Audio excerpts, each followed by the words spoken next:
The thing about it is, when you hear the intro music, you got to be ready, whether you're ready or not. Vic, how many times have we not been ready? Just kind Oh of my like, here we go again, another show. What do we say? Um, hey guys, it's Through the Black. Throughtheblack.com is the website. Tonight, this week, are some very special shows. We want to present some information to you. Uh, Maybe most of you guys have heard this information before. I know that there are some of you that don't know what this is about. People are asking, what is Hampstead? What is Hampstead? I don't know about this. And some people have seen the testimonies of the children, and they don't know about Ella. Okay. Ella is the mother, and we're going to hear from her this week. But before we get into that, we have our usual announcements, guys. Um, Next week is the Out of the Darkness conference. Okay. It's taking place in Brookville, Ohio, which is over on the west side, close to Dayton. Okay. Close to the Indiana border. And you guys are invited out. Most of you guys know about it, but if you don't and you're listening to this before March 31st, 2023, then hey, please consider coming out. It's going to be an amazing time. We're going to be doing ministry the whole time that the conference is going on. So if you want prayer, you need ministered to, there's an issue that needs addressed, you can come up, you can come to the conference, and you can sign up. And when we have somebody ready to talk to you, you will get a text message and we'll tell you where to meet. And this is going to be going on pretty much the whole time the conference is going on, minus just a couple different talks that we don't want to do it in. Mostly kind of the beginning and the end. But guys, if you can't make it to the conference, there is going to be streaming available. Okay. And you can find that by going to throughtheblack.com and clicking on the Out of the Darkness banner. Okay. And you scroll down to the bottom. That's where you can find the option to either get registered for the conference, or you can get by streaming to watch the conference from your own home, from the convenience of your own home, or wherever you may be, anywhere around the world. I saw somebody from Australia last night bought a streaming. Obviously, kind of a long way to go, but we're trying to make it available to everybody. Guys, when you purchase that helps us take care of all the needs of the conference, and we're putting everything back into the conference so we can just take care of everything. But Vic, we're going to have Pastor Mike Spalding there. We're going to have Coach Dave Daubenmeyer, Sherry Clausen, who's worked with Russ Dizdar for years. The Shatter Ops team is going to be speaking on occult crime investigation. Vicky, you're going to be there. Colleen James is going to be there. Okay. We're going to have Dr. Gregory Reed. Okay. Evangelina Baffy, my daughter, is actually going to be there. I feel like I'm forgetting somebody. I know I am. Pastor Sean Carter. Poor Pastor Sean. I always forget about him. Kenny. Hey, Kenny C. He's going to be there. Yes. Thank you. Anybody else I'm forgetting? Myself. I'm going to be there. And yeah, it's going to be a wonderific time. So we hope that you make it out. Lots of great fellowship and just really important information. So we want a couple things to happen with this conference. We want people to get ministry. Okay. We want them to get prayer if they need it. And then we want people to get trained. And we want them to be able to do, apply this ministry wherever they're at. Okay. In their home. Through the Black needs help. We want to grow in a way that's not necessarily, you're not working for us, but you're working with us. Okay. In a way, here we are. There are people all around in our cities, in our churches, in our towns, in our neighborhoods, wherever, that need ministry. And the church is not doing it. They don't know how to do it. God bless them. The church is doing a lot of things, but this is why we're here. Okay. I do get frustrated with the church. Okay. I think they should be able to do these things, but you know what?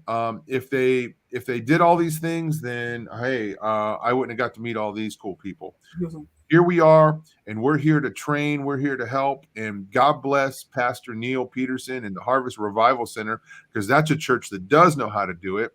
And they've opened up our doors, their doors to us, okay, to be able to do this conference. So, what an amazing blessing, guys. It's going to be a great, great time. But next week, March 31st, is the conference. So you can show up in person or you can stream it if you live somewhere else. Antarctica. I wonder if anybody from Antarctica knows about Through the Black. I wonder. I don't even know. According to some people, there is no Antarctica. But anyway, could be. Vic, so here we are. I don't know how many shows, maybe close to 100 shows we have talked about the Hampstead case. I remember when we launched the Legendary campaign, we went for like a month straight doing a show, like every day, just to bring attention to that campaign. And we talked about it. We talked about it so much over the years. I don't think there's been another YouTube channel or podcast or anything that's talked about it as much as we have. Okay. This has really been just at the center of what we teach and what we talk about, what we try to expose. I didn't go looking to do this. Okay. And I'll be honest with you, in my humanness, in my flesh, I would rather not do it. These are not fun things to talk about. But here we are. The only thing I can say is God brought us here to talk about these things, to talk about spiritual warfare.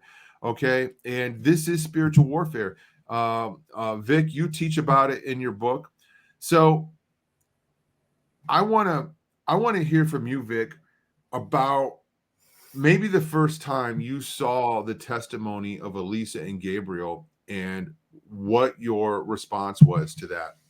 Yeah. So it was at a conference, and it might have been the SRA conference in Ohio where Russ and Wilfred Wong were there. Was that 17, 18? I think it was 18, maybe 19. I can't remember. Yeah. Yep. So I was certainly familiar with you and Through the Black at that time already, but I had never seen the actual and I had heard of Hampstead, but I had never seen the actual footage. And you were showing the interviews with Elisa and Gabriel, the one with the actual detective. So I don't know if we can say his name. He's got the same name as the comedian in America. Yeah. So anyway, I think what I was so impressed with, I had conflicting emotions. On one hand, I could not believe how intelligent and articulate these kids were, and how when the detective was trying to confuse them and throw them off by like contradicting what they had just said, kind of trying to like trick them into agreeing with the information to prove that they were confused. I just remember how the kids appeared to me to be more intelligent than him, because they were almost getting annoyed, like, no, what I said. Like, I mean, they were so clear. And so I was struck on one hand with how intelligent and articulate and really reliable this testimony was. Like, Tom, you and I talk all the time. We watch all these crime investigation, like interrogation room videos and stuff, and they point out all the things that these guilty people are doing wrong, and you get a feel for when people are just coming up with crap, or you get a feel for when people are really good liars. And I mean, these kids knew what they were talking about. It was just amazing to me how anyone trained in interrogation, anyone trained in interrogation would understand that these kids were telling the truth. Vic, that's a really good point. It's really easy to watch these investigate, these investigators interrogate these people, right? Yeah. And no matter how good of a liar you are, you will do certain micro gestures, grooming gestures, and that will indicate something is going on inside. Mm-hmm. Okay. And you just cannot beat a good police interrogator. You just can't Yeah. do it, no matter how good you are, and no matter how um, straight you think you got your story. Okay. Yeah. Yeah. So, and it would have been easy to expose these kids as lying and pit them against each other. They were interviewed separately and they Mm-hmm. told the same testimony. Okay.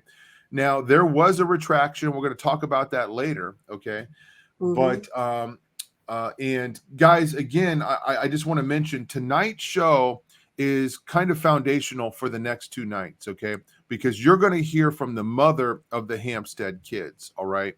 And these two interviews are slightly random, right? I mean, we don't just kind of go through from beginning to end and ask questions, and she lays out the whole story.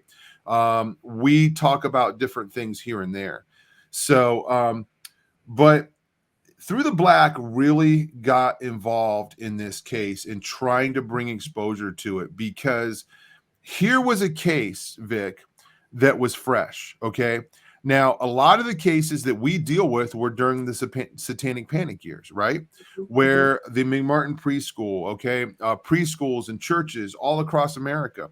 And these stories hit the talk show circuit back in the late 80s and early 90s. Mm-hmm. And I'm sure that the talk show host loved it because it was great for ratings. Okay. The very famous one is the Geraldo Rivera one, Mm-hmm. Devil Worship. So I remember I watched that the night that it came out. Everybody was glued to their TV that night back in the 80s. I think it was probably 1988 when that came out. Mm-hmm. Anyway, here was a case of children giving a testimony firsthand. We always heard the testimony secondhand a lot of times, right? Where it was a foster care parent, a psychologist, a counselor saying, hey, this is what the kid said. Well, Yeah. now we have the kids actually saying it. Mm-hmm. And these people, these secondhand testimonies, they were like for years, they're like, yeah, but you got to understand, you may not believe this is true, but I interviewed the kids and man, their testimony was so compelling. And then in some areas, there were clashes between these psychologists, these counselors, and the police because the police couldn't find the evidence. Okay. There has been evidence found, and there has been many cases that have been tried, prosecuted, and guilty verdicts have been delivered. Okay. Those are out there. We're not going to get into them tonight. That would be a good topic, for another show. We could kind of go down through the list, Mm-hmm. not only in the United States, but in the UK as well. But anyway, we got really involved for that reason. This was evidence that it's still going on. It's not just something that happened 25 years ago or more. Okay. Yeah. It's still happening. It's still very sophisticated. The network is out there, and they're operating, and they're doing the same thing. They're making child porn movies. They're abusing children. They're consuming human flesh and blood. They're killing babies. Okay, in the same way. So one of the things that we did is we launched a campaign, just a never-ending campaign called the Legendary Campaign. Okay. And the idea behind that was we're going to campaign for the truth like somebody does for political office. Okay. And we're gonna put the information out there, and we're going to try to expose it. We're gonna go on other shows. Yes, thank you. And we're going to just do all kinds of things to bring attention to the Hampstead case and other cases. So here I'll give you an example of one of the things that we did when we launched the Legendary Campaign. We had, it was a campaign, and we sold T-shirts. Okay, we gave away packets where people could put what we call drop cards with the information on it, and we even made these these flags here. If any, oh yeah, I forgot. I'm on a green screen, so so you can't see it. It says, "We demand Hampstead justice." Okay, so that's an example, and people bought this stuff. We didn't make any profit off of this. All the money went back into the campaign and supplies. Okay, to push the information out there. Then something we did in 2000 was we sent out these postcards. We asked for volunteers to join Operation Ezekiel and sign up to send 5,000 postcards to 5,000 churches. Okay, and you can see here Operation Ezekiel and how we kind of executed that. Now, Vic, unbeknownst to us, there was a pandemic that was getting ready to happen. And all the places that we were sending postcards to were closing down. Yeah. And then on top of closing down, they had something in their face that was taking priority over anything else. Our idea was to appeal to the people that pray, the churches that believe in the power of prayer, and we're going to use hopefully their belief in prayer to expose, hey, this is the thing going on. So this card says abused, exploited, and kidnapped. Okay, then on the back, it talks about prayer and praying for them, and it talks about the case, and it gives them a website, elisaandgabriel.com, that they can go to. And we're bringing this information to the church. We're trying to red pill the church, right? So, well, right at the exact same time that we're doing that, the church is shut down, and we kind of lost our momentum. Man, I'm telling you what, the momentum that we had in January 2000, I mean, we were going 150 miles an hour, and then all of a sudden we have to stop the car, and it's just like all of that excitement was like, what? No. Yeah. You're stopping the race. You're stopping. You know what I'm saying? Yeah. So, I've talked about that so much on this show, and it was kind of like for me, it was paralysis by analysis. I'm like, what is going on? I'm just like frozen, right? So anyway, there were other things that were going on at the same time, and ongoing projects that are still happening today. Okay, we have been in contact with Ella throughout the years, off and on. Okay, and we have kept the conversations and that very private. We haven't let anybody know that we're talking to her. Okay, and we have went to great lengths to try to help her bring exposure to get justice for her children. Okay. In these interviews, she just talks about what she went through. She had depression. Okay. She's been on the run because she knows that the people that did these things have a vested interest in keeping her quiet. Okay. And stopping the truth from getting out. So again, you can look at the websites, elisaandgabriel.com, londonhasasecret.com. And you can see we put out a lot of information about these things. But Vic, I'm gonna try to go over the story from beginning to end. Then we're gonna watch a video, and we're gonna respond to this video. It's gonna be the interview of Elisa, part of the interview of Elisa, and we're gonna comment on this. But for so many people are asking, what is the Hampstead case? This is the Hampstead case. Okay, Hampstead is a suburb of London, England. Okay, there was a school there called Christ Church. The school is actually still there, Christ Church Primary School. All right, and there were some very heinous things happening in that school.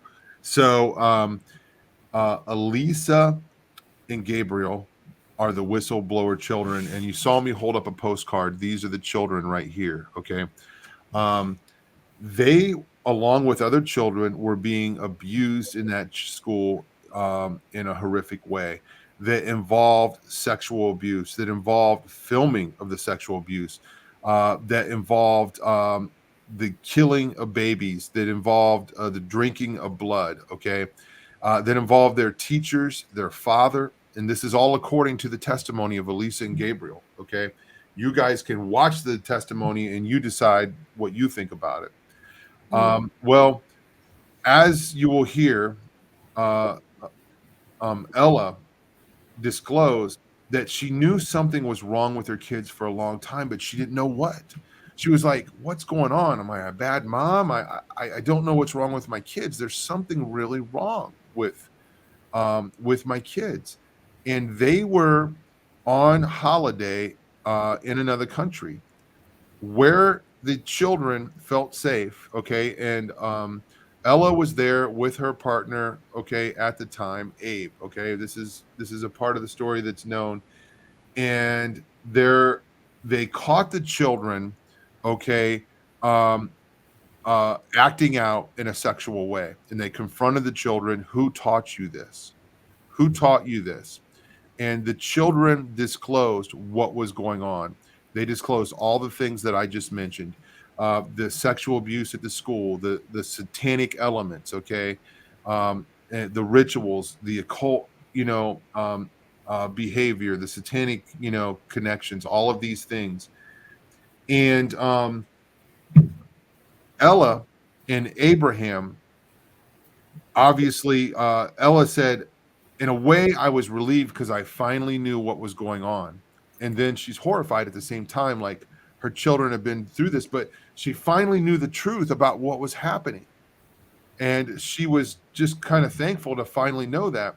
Well, she thought, we're going to um, hold these people accountable, and we're going to get justice for what's happening, and we're going to stop the abuse of not only my children but the other children that are being abused. So they decided to go back to the UK and to present this evidence and these testimonies to the police. Okay. And Vic, we've heard this story so many times. We've heard people go to the police thinking that the police were going to be able to help them, and it doesn't turn out so good. Okay. So what happened was they took the children back. The children were interviewed by a professional interviewer. They were examined by a doctor. Those medical reports, by the way, are online. The doctor concluded that these children had been sexually abused. Okay. When somebody leaked these interviews, there's a couple hours of interviews from the detective DC Steve Martin, and DC in the UK stands for Detective Constable Steve Martin. Okay. And so what happened was, instead of Ella getting justice for her kids, the police took her children away from her, and they accused her of coaching these children and feeding this information to them. And they said that it was all made up, and that Ella was fighting a custody battle. Well, Ella had full custody. Okay. And many of these things are going to be explained in the interview. Okay. Tuesday and Wednesday night. So we've heard this so many times. Okay. They flip the tables and they say, no, you're the abuser. There's no such thing as the occult. Okay. There's no such thing as the satanic cult. You coach these kids. So Ella, in fear for her freedom, she fled the country because she believed that if she was in jail, she would not be able to fight for the freedom. Now, I often think about what would have happened if they would have caught her. A similar thing, but it would just be this mother goes to jail, or they were able to get her and do something to her. Okay. In a way that could have been very harmful or even caused her death. Okay. So, but either way, they were going to try to discredit her, and that's exactly what they did. All of the newspapers, pretty much in the same day, came out with a story about Ella, and that evil mother coached her children, okay, to do this. And all the stories were nothing but misinformation. Okay. In the meantime, and the timeline is not exact here, but about a week later, after they had taken the kids came back in. They did a very short interview with the kids again, and the kids basically retracted their statement and said it didn't happen. Now, these videos are out there. I would encourage people watch these interviews. They are very different from the testimony interviews. Okay, and Ella talks about these interviews in her interview with us, and explains. Gabriel tried 7 times to continue to tell the truth. Okay, but they kept trying to correct him. Mm. So this is all out there. And Ella makes it a point to mention, even after they retracted their statements, they were still disclosing to their foster care parents what had happened to them. Mhm. Okay. Mhm. There was notes sent to Ella about this. So they were still disclosing the abuse. So this is basically the Hampstead story in a nutshell. Okay. But it's been years since this has happened. Okay. Ella has went through all kinds of things and had personal issues and things. And she's been on the run. She's been trying to make a living, survive herself, and it's been difficult for her to keep up the legal fight for her kids. Okay, what they did is, this should have been a criminal matter, Vic, Mhm. in the UK, but they pushed it through the family courts and said this was just a family matter. When the children or when they retracted, that shouldn't have been the end of the case. That should have been even more of a reason for an investigation. Mm. Okay. Now, I don't think it's hard to get you guys, the listeners, to understand this doesn't sound right. This sounds like somebody coaxed these children into retracting this testimony. They were in police custody, or they were in custody somewhere for a week, and they convinced the children, hey, you better say this or you're going to be in trouble. And I Mhm. think that's what happened. Mhm. Um, Vic, ultimately, the kids went back with who they named as their main abuser, their dad, Ricky Dearman. Okay. Mm. There's an embarrassing video out there of Ricky Dearman being interviewed by the BBC. Why? Why? It's just a family court case. Why would they put this video out there? But it's an embarrassing video of him trying to act like a human. Okay. And you can watch this. You don't have to be a professional body language expert just to see all the inconsistencies in what he's saying and the way that he's saying it. No tears. Okay. He couldn't muster up even a tear for this interview. Mm. He tried. It's pretty embarrassing. So all of these things are out there. So these are all parts of the case. Ella's been kind of out of the public eye for a while. She's back now. She launched a new website last year, hampsteadexposed.com. And we'll talk about that website here in a little bit. But anyway, Vic, just I want you to give any comments on what I was just saying, and then we're gonna watch a video here in a moment. Yeah, so just a few things for people that are absolutely new to this case. All the videos that we're going to be seeing, Elisa and Gabriel, they're around 7 or 8 years old. Much time has passed. So these kids are teenagers now. They're probably 15, 16, 14, 15, 16. Yeah. So just know that the videos that you're watching, they're not that young anymore. They've grown up. Time has passed. Another thing, Tom, for people who aren't familiar with this, when we talk about Hampstead, we're specifically referring to this one case. But Hampstead, the coven involved in Hampstead, this is widespread, maybe even global. It's interconnected. This isn't just one guy who went into one school. There were other schools in Hampstead. In fact, Tom, we interviewed someone last season, or one of our previous seasons, who it had nothing to do with this case whatsoever. Her and her family just had some sort of like free energy business or something, and she was getting trolled and death threats and all of this stuff to get her company shut down. And it was related to this same group of people, this same coven, if you will, in Hampstead. And then all of her harassment that she had underwent for, I think, like 4 years or something like that, It abruptly stopped overnight in 2020 because the people, involved in all of that trolling had other things to do. Wink, wink, if you catch my meaning. So this isn't just, when we say Hampstead, we're talking about this one particular case, but you need to understand this is a massive, powerful underground collective. This isn't just some people that abused some kids in one school one time. This is far more complicated than that. Vic, yeah, I'm glad you brought that up because that's a very important part of the story. There was a very sophisticated network of people that most of them have not been identified. We know who some of them are. Okay. And the interview that you're referring to is the Hope Girl interview. I'm going to ask Katie to put that link in the comments so people can go back because that's important to this story. Okay. So as all this is going on, your average armchair investigator is seeing these videos, and their people are furious, right?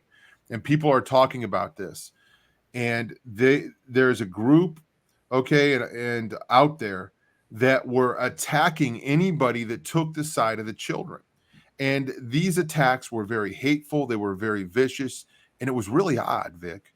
It was like, what the behavior of these people is really bizarre. Yeah. Okay. Why are they acting this way? And for me, that is probably one of the number one things that gave this case credibility. Okay.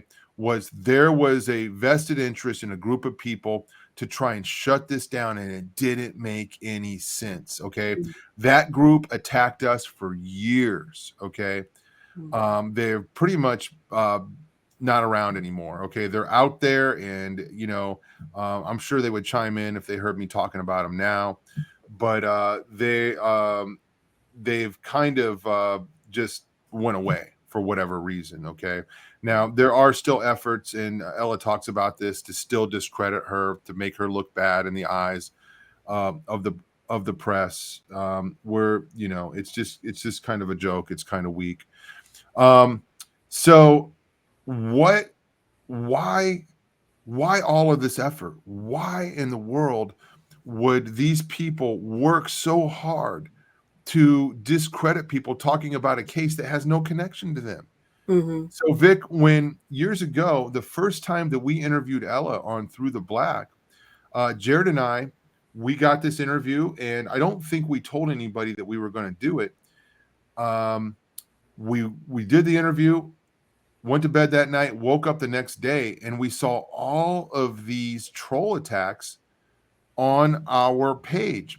Here's the thing. At the time, Jared and I did not have a very big channel. How in the world did anybody find out about this? These people that were doing this, they had software to be able to track down anybody that brought up Ella's name. So they were waiting to try to basically stop us before we even got started. And I'm like, that's one thing that really got my attention. I'm like, okay, this is real. This is real. I already believe the testimonies, but this is even bigger than what we thought. Yeah. And as much as those people thought that they were doing good for their purposes, they're the ones that actually, I think, accelerated anybody getting interested in this case, and anybody wanting to bring exposure to this case, because it's like, okay, we know that you guys are lying. We know that your motives aren't good. We know that you are not on the side of justice. So what gives? There's something going on here. And the Hope Girl interview is very, very important. If you haven't seen that, I would really recommend going back and checking that out. We've actually had her on a couple times, but we kind of went over within the last couple months. Very, very good information from Hope Girl. So folks, there is a lot of evidence, a lot of aspects to this case. Okay. We have some websites, but I want to recommend you to the Hampstead Exposed website. Okay. That's Ella's website. You can go there. You can see the documents. You can see the evidence. There is a lot there. Okay. You can sign the petitions. So here we go. This is the website, and she has a fundraising campaign because she is fighting in the courts. Okay, a legal battle, and she's going to be talking about that. So she's trying to bring awareness. And Katie, can you scroll back up? This is Ella, by the way. We're introducing you to Ella. You can't see because there's a YouTube logo there right in the center of her face, but you will see her tomorrow night. And yeah, you can play this. Here is the video from the website. So go ahead and play just a minute of that so you can so we can hear from Ella Gariva. So here we go. I'm Ella Gariva, aka Draper, the mother of Alisa and Gabriel. I'm still fighting for my own children and other children's rights. This has never ceased for the last 7 years. For the purpose of this video, I'm going to read an extract from the document A. You can find the link to this document in the description box under this video, and I do urge people to please read the entire document A and understand the details of this case and why it is so important, not just for my children, but for all children on earth. Okay, so that's enough there, Katie. So, guys, here is a mom. How many times have Russ, especially Russ, his experience goes way beyond mine, but we get a phone call or an email from a mother and just people minding their own business in life, and then all of a sudden maybe they're foster parents, Vic, and they get thrust into this world that they thought would only exist in their nightmares. And they're just like, all of a sudden they're hearing from their foster kids they're taking care of, and they're believing it, and they're turning to their church, they're turning to their neighbors or their friends, and they don't have any allies. So they turned to us. They found Russ Dizdar. They found us. And we're the only ones that believe him because we have this experience, right? So anyway, let's take a look at the video here of Alisa, okay? And we're going to jump in kind of in the middle. This is an interview that was done in a police station in the UK. And this happened after Ella brought her children back to the UK, and she's basically saying, hey, interview my kids, listen to their testimony, and help us catch these bad guys. Okay, so this is Alisa, and this is about 8 years ago. She is a young woman now, probably very close to 18. She doesn't look like this anymore, but somebody leaked these videos. So let's go ahead and watch some of this. Because after, as I said, we kill babies, we drink their blood, we eat them. Okay. But then after so the social services who are in it, they go to families, So if the families can't afford, so they get a baby, but they can't look after it or anything. They can't buy food, or they can't buy clothes. They can't look after it. So the families who sell their children. Yeah. So the social services get them. They say they get them to a foster home, but they don't. They get the babies or the children, and then they get Miss Marden, our nurse in our school. She injects the child or baby in the neck, just here though. Right. Okay. And how do you know that? Because I saw her doing it. How did you see her doing it? Because I saw her in the staff room. She was getting this. So she got this injection, and she done. So the baby was there. It was just sitting on the table, right. And I was just laughing there. And after she just injected her, and it was I was slowly went to sleep, but not just like a thud, not like just fell straight away. They put, because it looked like it was slowly moving down like that. Right. Yes, so then after so baby's gone to sleep. Yes, and then after they get put on this bit, they get the baby to hang it upside down. And how's they hang it upside with down? the string. From where? On a wall, because there's this little. Okay, stop it right there, and we're gonna pick it up here in a minute. So Vic, there is a lot there. So first, let's talk about the CPS being involved in kidnapping children, taking children, forced adoption. This is a serious problem in the UK. Here, Elisa is talking about this kind of before. And that's a good question. Here's a police officer saying, okay, where do you get the babies at? Okay. She had an answer. She knew specifics. She knew details. Okay. And she said, yeah, this is where we get them. And this is how we get them. How would she know? She was in on those meetings. Okay. When I talk to police officers, and I've talked to many over the years about this, that's what they ask me. Where do they get the babies from? Well, sometimes they have breeders in the cult. We've seen interviews with breeders. Sometimes they steal them. Sometimes they kidnap them. It's better for the cult if they don't kidnap them because there's no, it's less dangerous, right? But it does happen, and we've heard the stories. Okay, then there's breeders, and then they have a system in the UK, and you can look up these videos. Okay, there's a lot out there, but there's documentaries on it actually, where they will, excuse me, take babies away from mothers in the delivery room and say, we're taking your baby because there is a danger of possible future harm, possible future neglect. You guys might have done drugs once when you were teenagers, and we're not taking any chances. We're taking this baby from you. That's about the extent of the excuse they have to get, and they have the ability to do that. So here, Elisa is telling the other side of the story. Vic? Yeah. And Ella, in one of the interviews that we're going to see on Tuesday or Wednesday, she expounds upon this and even goes into the detail of, follow the money. She goes back to the actual individuals that started the social service units over there in the UK.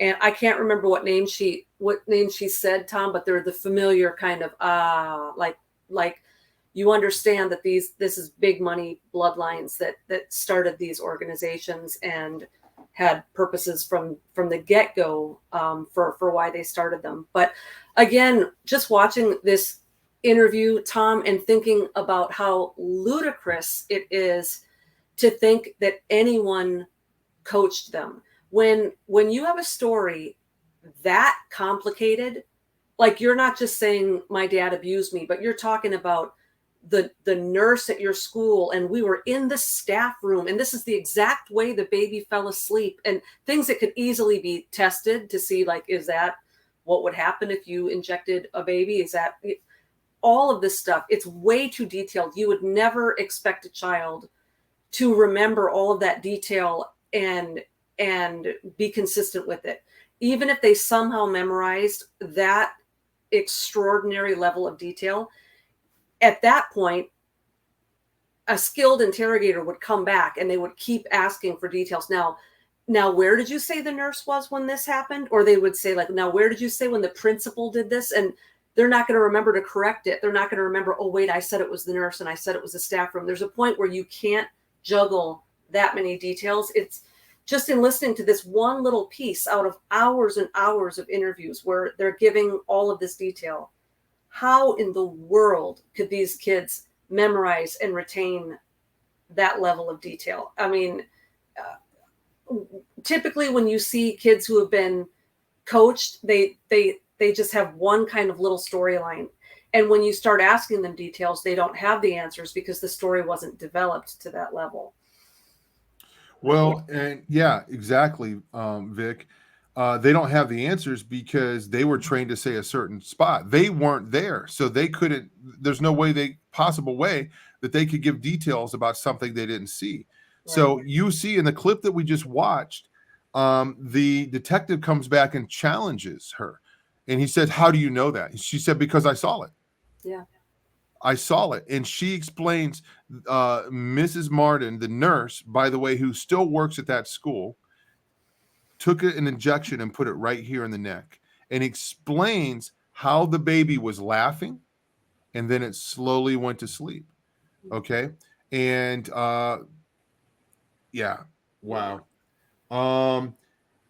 It makes sense that the school nurse. By the way, I researched Mrs. Martin, and I found out that she did have a license to be a school nurse and to give injections, just like Elisa said.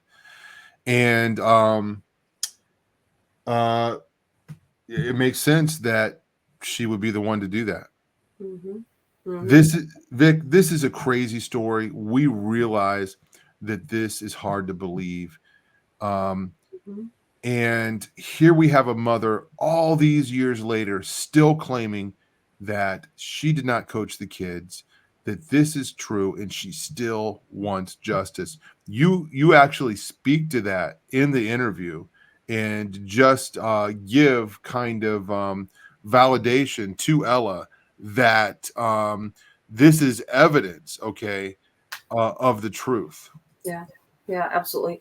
You know, I just think too, one of the things, and I don't know if this came up in our interviews with Ella or not. I think it might have, but one of the aspects of this case is Elisa and Gabriel gave explicit detail about tattoos and birthmarks on the bodies of their father, the headmaster, various teachers in the school, areas of the body that would not be shown if they, had clothing on, intimate areas, very detailed as to what the tattoos were of, what the birthmarks, what color they were, how big they were, and also gave explicit detail about what the layout of the headmaster's house looked like, where the television was, what the couch looked like, what color it was, where you could find the secret room, all of this stuff. None of that was investigated. Nobody went back and did a strip search. No one verified that. And I'm just thinking here in our own country, 10, 15 years ago, some kid made an allegation that Michael Jackson abused them and gave some reference to some sort of marking on his private area. The feds were at his door. They strip searched him. Michael Jackson talked about the humiliation of that. He got strip searched, blah, blah, blah. The idea that kids would show up with medical records proving that there was blunt force trauma to their bodies, indicating sexual abuse, and you wouldn't even go and strip search that guy and that gal and find out if there was a birthmark there, because that right there would have proved it. How do you know that the principal of your school has a tattoo? They didn't even investigate it, Tom. They didn't follow up on any of this stuff. Yeah. The whole thing is just, just crazy, just so crazy. Vic, the medical report should have been enough reason to say, hey, okay, guys, we're going to have to check this out. Okay. And if there's no tattoos, if there's no markings, yeah, here we go. And these are the drawings of the kids. And here's the medical report. Mm-hmm. And this is available on our websites. I think this is maybe londonhasasecret.com. You can see the medical reports, of the children. So, and why wouldn't maybe the teachers even try to say, okay, I'm going to voluntarily, be examined by a doctor just to get my name cleared. Clear my name. Right. Yeah. None of that took place. By the way, several of these people, the arrogance, Vic, and not only the arrogance, but the level of protection that they have, several of them still work at the same school in the UK. Unbelievable. Christchurch Primary. And if they have medically proven that these children were sexually abused, and let's say it was the mother or the father or anyone at that school, at some point, I mean, the whole thing was dropped, Tom. I'm kind of thinking about OJ. I'm going to find the real killer, right? At what point do they figure out, like, okay, someone abused these kids. Let's find out who. Let's get some justice for these kids. Let's get these kids into some counseling, which according to Ella, they never got counseling. Mm-hmm. And so they're not going to give these kids any sort of counseling. They're not going to do anything to try to find who really did abuse them.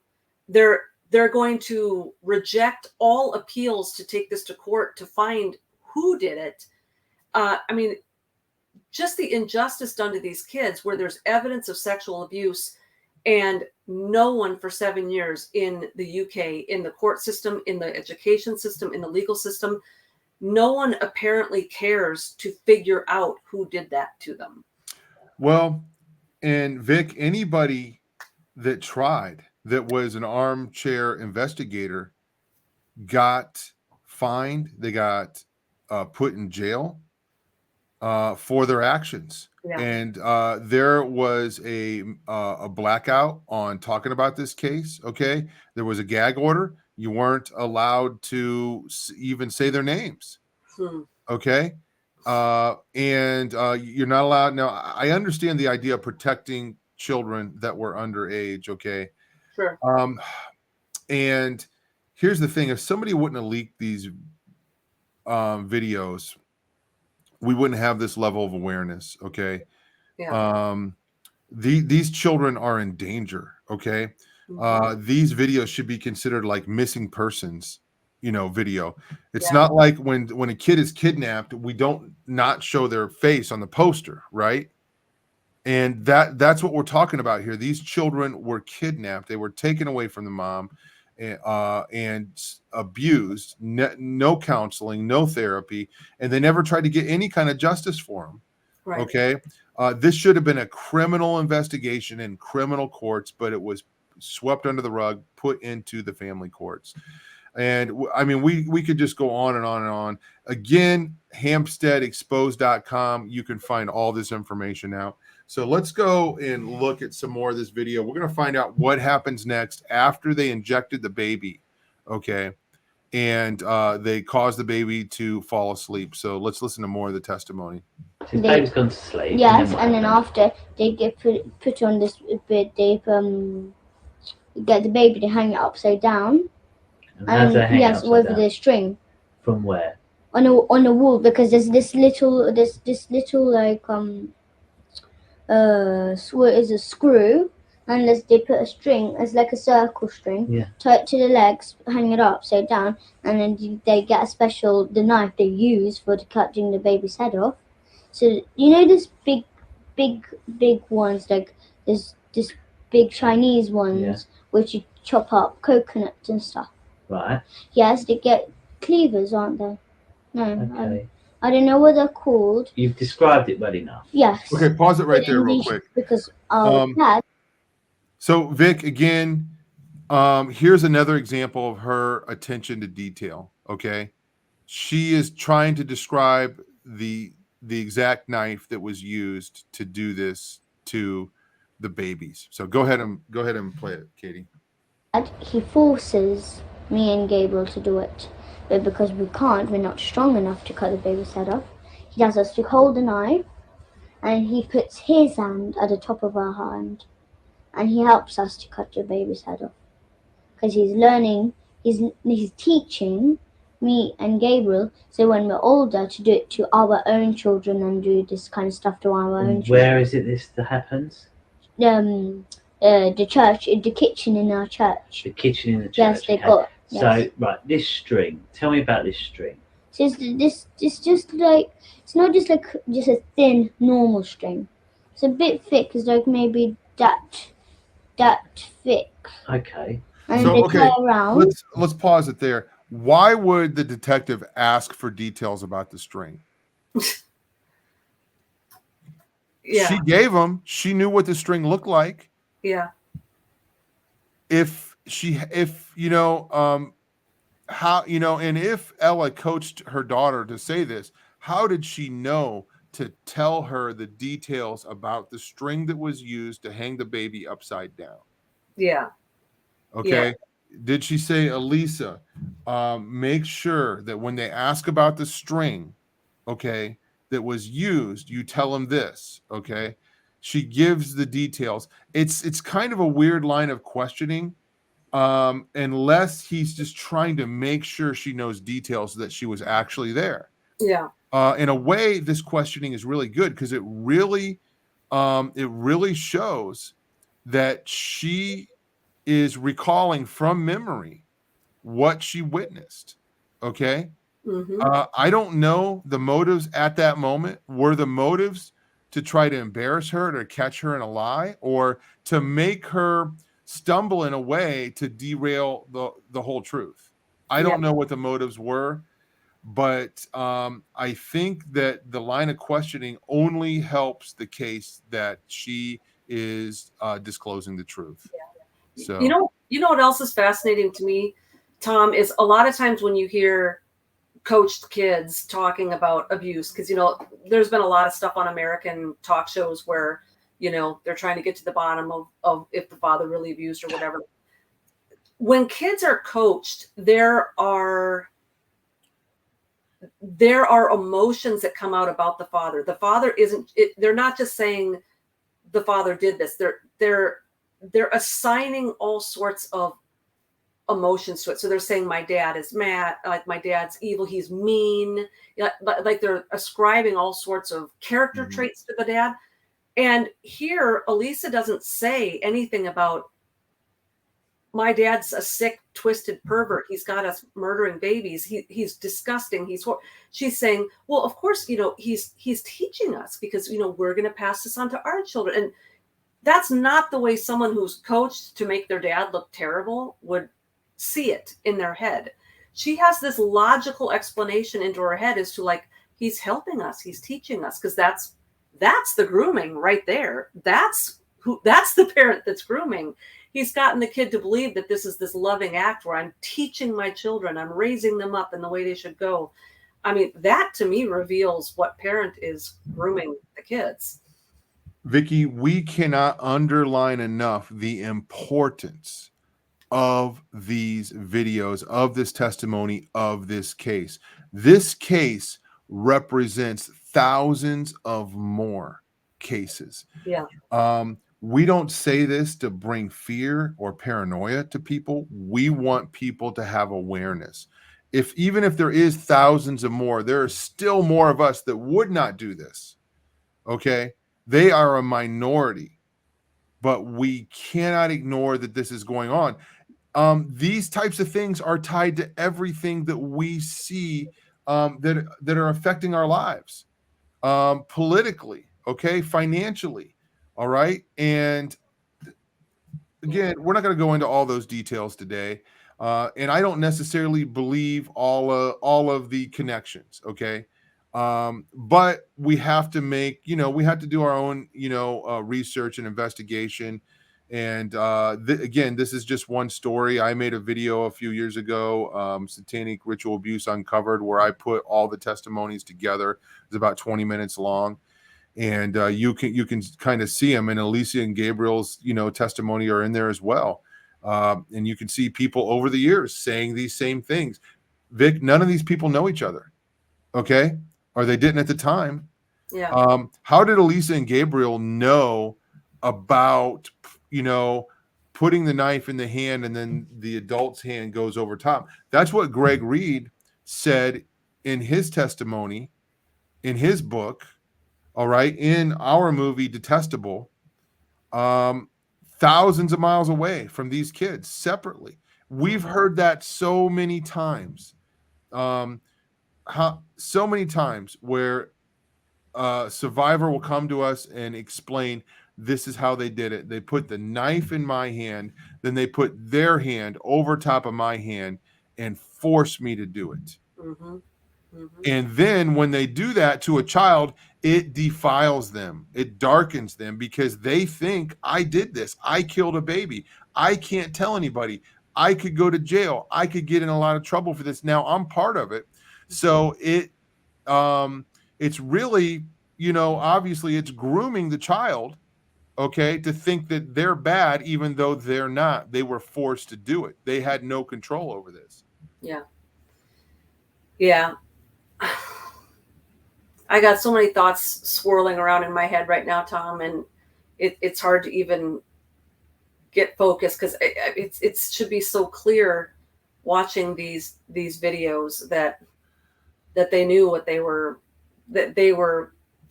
recalling from memory. Yeah. Well, you know what? For 99.9% of people, it is clear when they watch these videos. I think so too. Yeah. So let's go ahead and watch a little bit more of Elisa's testimony. ball, Right. hang it up on Where do they tie it to on the baby? So it's like on legs. So they put the legs together, tie it on. Yeah. And so it's like one string around and then one string attached. Yeah. And it's hanging upside down. Yeah. They get the knife, but they don't just cut it off absolutely. It's still on. So they slide the head off, but it's still hanging on. So okay. Yes, and then there's a big white bowl on the floor, and the blood drips in, and then we pour it in a big silver goblet. Okay, so where's this white bowl? Where did they get the white bowl from? They bought the big white bowl. From where? From there's any shop, any white. And where did they get the bowl? Where did they get the bowl from this time? Any shop like this. So But you obviously didn't see them get the bowl. No, I don't know. I don't know what shop. But I think they went to this. What is it called? Next Brent Cross. Okay. It's near Brent Cross. And where is it kept in a cupboard? In a cupboard. What? Okay, stop it right there.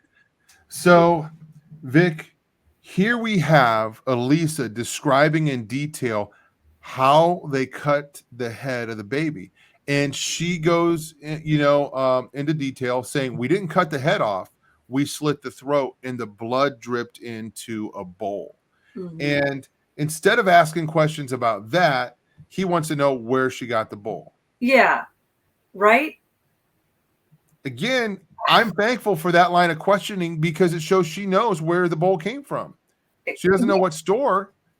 Yeah, and I love that too, that she didn't just say a bowl. She said a white bowl, because meanwhile, Gabriel, who's being interviewed separately, he's not saying it's a yellow bowl or a red bowl, even to that detail. But to your point, what investigator, after a child says we slit a baby's throat that we stole from CPS and dripped it into a bowl and then into a goblet, is going to say, now, where'd you get the bowl?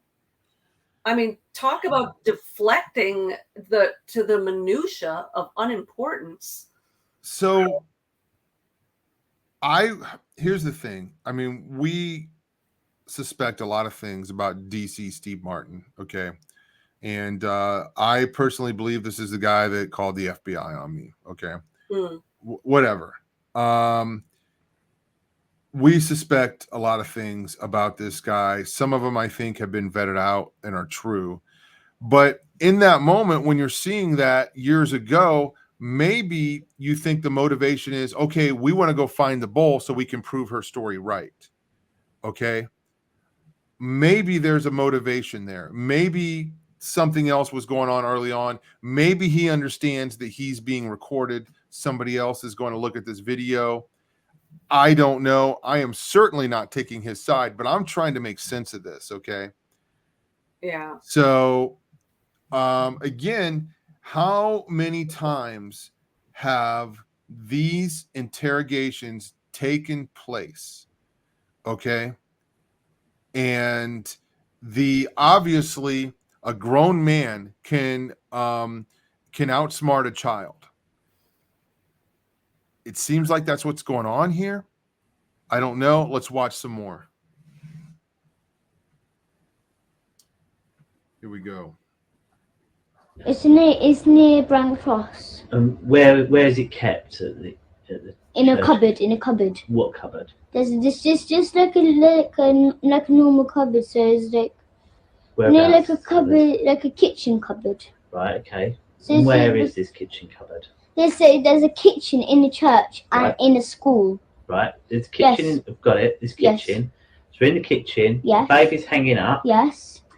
And you said that there's a white bowl. And it's kept in a cupboard. So what cupboard is it kept in? It's just a wooden cupboard. So it's like. Okay. So if I was to go in the kitchen, how would I find it? Tell me how I can find it. So it's not as big as this room. It's much bigger. Much bigger. Right. So it's just like maybe just around on this wall, just around here. There's this little cupboard.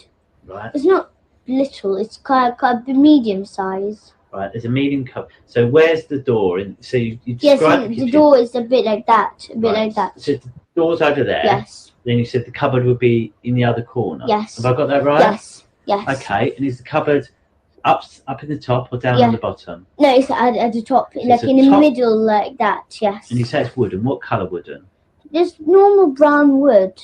Okay. And there are any other cupboards around it? Yes, there is some other cupboards like around the walls. So, lots and lots and lots. So it's just a few. If I come in, how can I go to that cupboard without making any mistake with one of the other cupboards? So like if you come in a room, here's this sink, and here's this big table, and there's this, as I said, a cupboard. Okay. So you see this frame and it says wish. It's a bit bigger than that size, and it's just that color of wood, a bit brown. Yeah. And then it's just this cupboard, and it just got the normal handles, and then just wooden handles. Okay. So you have to open, and there's this white bowl in it. Okay. Vic, she knows great detail. Now, have you ever in your school, how much time have you spent in the actual kitchen? Like, when you were getting your lunch or in school, is that someplace that you hung out that you know details about, that you could tell where the bowls were? No. I think one time in 12 years of school, I had a junior high class once where one time I went back and helped serve. And I don't think I ever was in a school kitchen before or after, like one time. It was off limits, right? You're not allowed to go back there. Yeah, of course not. So I remember getting my lunch and looking back there. Yeah. And like wondering about it, and how in the world do they make all this food for hundreds of kids? But anyway, that video, that segment that we just watched is just more example of how she knew details of things that she really shouldn't have known details about. And then let's find out where all the evidence is so we can show this videotape to the school so they can remove the evidence. Okay. Yeah. Now there was a claim that they went and they didn't find any of these things. I was thinking that too. Another thing, Tom, and this is just Vicky. But from her body language, when he started asking her more in-depth questions, she moved up on the couch. She turned and faced him. She got very animated, and her voice was she is talking like someone who is excited that she's finally able to talk about this. Mm-hmm. She feels safe to talk about it. Here's an adult asking these questions. It's all getting out. That animation that she's getting more excited. To me, that looks like someone who is so relieved that I finally have someone listening to me and taking me seriously, and all this is going to be taken care of, and I'm going to be made safe. She's not acting like she's not nervous. She's not folded over. She's not doing all the things that people usually do when they're nervous. She's not mumbling. She's making eye contact. She's engaged. To me, she looks like someone who is extremely animated and engaged in this conversation. She's connecting with that guy because she believes in her innocence that he is going to help her. Vic, she doesn't look like somebody who's lying. That's for sure. No. She doesn't have the posture or body language with the head down, no eye contact, just giving very little because she knows very little. Okay. Right. She knows a lot. Yeah. Agree. Yep. Agree. So, guys, we could go on and on with this, and you can find the videos. They're out there. The websites are out there. You can do your own research.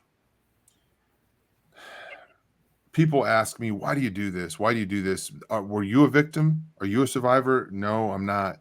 The only thing I can say is God picked me for this. And you know what? I know God knows what he's doing. Okay. But I'll have to be honest with you. I wish he wouldn't have picked me for this. Sometimes I feel that way. Yeah. Okay. I don't feel that way all the time, but I wouldn't have picked this. but somebody's got to do this. And this is a bizarre life that that we lead, Vic. I'm not complaining. I don't want anybody to feel sorry for me. Okay. But I'm just trying to be honest. My life is a weird life. I don't tell a lot of people what I do because it freaks them out. And there's afraid of these things. They're afraid of knowing somebody that just investigates these things. Nothing's happened to me. Yeah. You know, but they're so fearful of these things. We've got to take away this stigma. That's why we do these shows. That's why we talk about these things. We're Christians. We are warriors of Christ. Okay? There's no way that we can be defeated. There's no way that we can be beat. Okay? We are victorious even if they kill us. We are victorious. To live is Christ. To die is to gain. Okay? There's no way that these people can get away with these crimes. Okay? They will have to face judgment one way or another. And they might be able to hide it from us, but they cannot hide it from God. Folks, we are called to do the right thing. And we're trying to get Christians and churches and church leaders to remove the fear, take fear off the table. Okay. These people are the cowards. These people are the ones hiding. These people are the ones lying. Okay. These people are the ones afraid of the light. Okay. They live in the darkness, and the church seems to be afraid of the dark. That shouldn't be so, because we know the light of the world. Okay. I'm not saying this is for everybody, and I'm not saying everybody should do what we do, Vic, but let's take away the stigma of the fear. Okay. And the fear of even talking about these things. Yeah. It should not be. All right. And if you're not going to join us, at least support us. Yeah. All right. And I'm not, you know what? These kids and many other people have been through worse than what you and I have been through, Vic. Yeah. And we're just here delivering the message. Okay.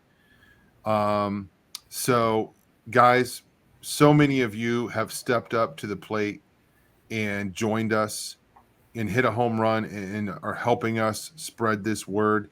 We really want these interviews to get out there. We want the world to know that Ella is back. She's doing interviews again. And we want this testimony to get out. We want justice for the Hampstead children and many more children. These kids represent tens of thousands around the world. Not only we're talking about satanic ritual abuse, but we're talking about human trafficking.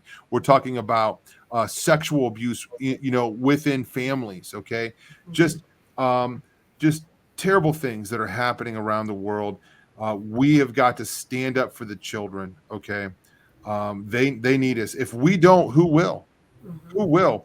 Vic, we live in a culture that is advocating for the mutilation of children, for the destruction of children, for the murder of children outright. And they're trying to pass laws to kill babies through abortion. And abortion is still taking place in our country.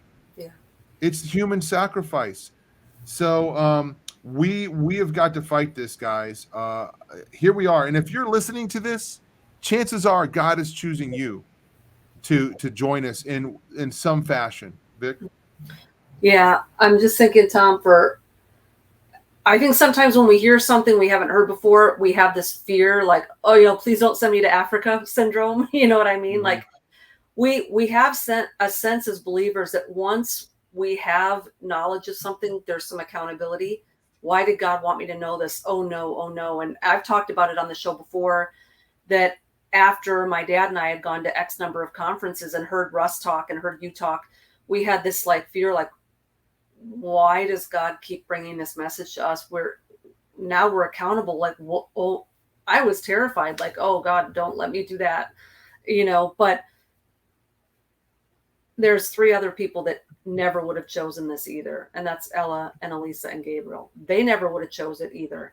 And they're living it. It's a living nightmare. And I just can't even put myself in the shoes of Ella and imagine for one moment. Tom, I'm such a baby. There's days where like someone will say something to me that hurts my feelings, and I'm like still licking my wounds 3 days later. Like, imagine losing your kids and knowing that they're not safe and knowing that they're being tormented. I cannot imagine. So she didn't choose it, and neither did her kids. And so maybe the Lord's just calling you to pray, and that's going to be extremely powerful. Like Tom just said, not everybody's going to get out there, and you have to be careful with this stuff, Tom. If all of a sudden, without any sort of prayer or fasting, you just go out and start prayer circling around some sort of like Masonic lodge or something, you might get your butt kicked. You know, we have to be really careful. There's a difference between being protected and defending ourselves in the midst of warfare and going out and looking for it. You know, we really have to be careful before we go out and start talking smack, you know, in prayer around some of these places, right? But with that said, what is God calling you as an individual to do? And, you know, Tom, like, we did the postcard thing, and the timing was bad, but anyone in the world can go and call their pastor and say, hey, have you heard of this case? Have you heard of this? Can we start a prayer group at our church? You can start a Facebook page. It doesn't have to be about Hampstead. It can be about praying for the sex trafficking and the abortion and the transgender agenda and the assisted suicide. They're coming after our kids at every single angle. Vic, if people get involved in any of these things, sooner or later they're going to come across satanic ritual abuse. So I want to show you real quick. I brought this book along, and I keep forgetting it's hard to show books when you have a green screen. But this is a book I bought years ago. I thought, well, I'm just going to add this, you know, to my collection. And I read this book by Francis McNutt called Deliverance from Evil Spirits. Okay. So I was surprised as I'm going through this book, chapter 17, there is a chapter on satanic ritual abuse. Huh. And here's a guy that's talking about spiritual warfare and deliverance, but he sets aside a chapter in his book about satanic ritual abuse. Let me read a little bit of what he says here. It says on page 228, it says, the revealing of, okay, so it says, the mainline churches are ignorant, as I was then, about the realities of spiritual warfare. Okay. And then he goes on and talking about the strange phenomenon of satanic ritual abuse is much more common than we would like to believe. I asked a therapist who deals with SRA victims in our area of Florida how many people might be victims. Although it is impossible to get exact figures, she estimates that in our area locality, there are probably hundreds. And, you know, the chapter goes on and it talks about it. I was reading this book and I didn't even know that this was in there. I bought it because it was about spiritual warfare and deliverance. And here is somebody that's like, I can't talk about spiritual warfare and deliverance without talking about satanic ritual abuse. Mm. So, folks, that's why, I mean, that's one of the reasons why we talk about it so much on our channel. It goes hand in hand with all these things, just like the mind control stuff and many of the things that we talk about here. So, guys, draw as close to the Lord as you possibly can. Just ask God to give you a hunger for his truth, for his word. Okay. Ask him to gift you with the spiritual gifts that he wants you to have and increase your abilities and increase your faith. And God's going to use you right where you're at. You don't have to do what we do, but we need people to fulfill the Great Commission. We need people to evangelize. We believe Jesus when he said, I am the resurrection and the life, and he who believes in me shall live. Okay. Nobody spoke the way that Jesus did. And that is a message that this world needs to hear. Guys, here we are Monday. We got a couple more shows here with Vicky and I. It's the 2 interviews coming up the next couple nights. Okay. And we got some shows for you this week. Next week, again, I want to remind you, is the conference. Okay. We are taking some time off from Through the Black. we're going to kind of evaluate what's going on, what's working, what's not, and make some decisions about how we're going forward. We're not going away, but we're trying to figure out how can we be more effective? How can we reach more people? Okay. So hang in there with us. Okay. I'm going to be coming live from time to time on this channel, giving updates and doing the thing that I do. Okay. And you're going to hear from us. Vic has got some work to do. I've got some work to do. We've got family time to do. We got traveling to do, but we're not going anywhere. Okay. We're going to be right here, and we're going to be fighting for the truth and for the gospel. So, guys, again, tomorrow night, it's going to be the part one of our two-part interview with Ella Gariva, the mother of the Hampstead kids. You're going to get to hear even more tonight. Guys, thank you for subscribing, sharing the videos, sharing the interviews, giving us a thumbs up. All that stuff helps our algorithm and everything. And it helps us find new people that don't know about us and about these things. We are determined just to be in the center of God's will, and we want to help you be there too. So, guys, thank you. Tomorrow night, part one, Ella Gariva interview, the mother of the Hampstead kids. And then part two is on Wednesday. And many of you we will see next week, next Friday at the conference. We can't wait to see you. Here is a sneak peek of the interview. God bless you guys. The kind of unique thing about this case is for the first time there were children witnesses who were talking very graphically, eloquently, and it's two of them. They were talking separately as well. Yeah. Repeating exactly the same details. They were talking to different adults as well, including doctors, police, social services, foster care. To myself as a parent. They were talking about the same story, and I feel that story, it was kind of the last drop or the last straw that broke the camel back, or whatever you say, but it definitely opened this can of worms, I would say. Hey friends, what's going on? Tom Dunn here from throughtheblack.com. You are watching probably the Through the Black YouTube channel or anywhere else where we put up this trailer. So you can find us on Rumble as well. You can find me on my own personal Facebook page. I've actually got two of them. I wanted to let you know real quick about a upcoming two-part interview that's going to be premiering on the Through the Black YouTube channel on March 21st. Vicky Joy and I, for the last couple days, have interviewed Ella Gariva, the mother of Elisa and Gabriel, the whistleblower children from Hampstead, United Kingdom, suburb of London.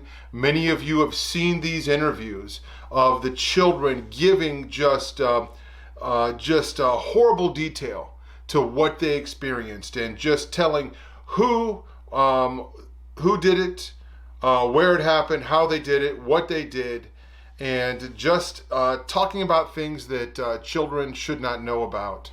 No one has heard from Ella for years.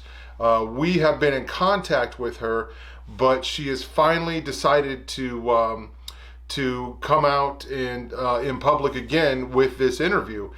She has been letting everybody know about her new website called HampsteadExposed.com, and trying to bring attention to that, the documents and the evidence on that website. She is still fighting for justice.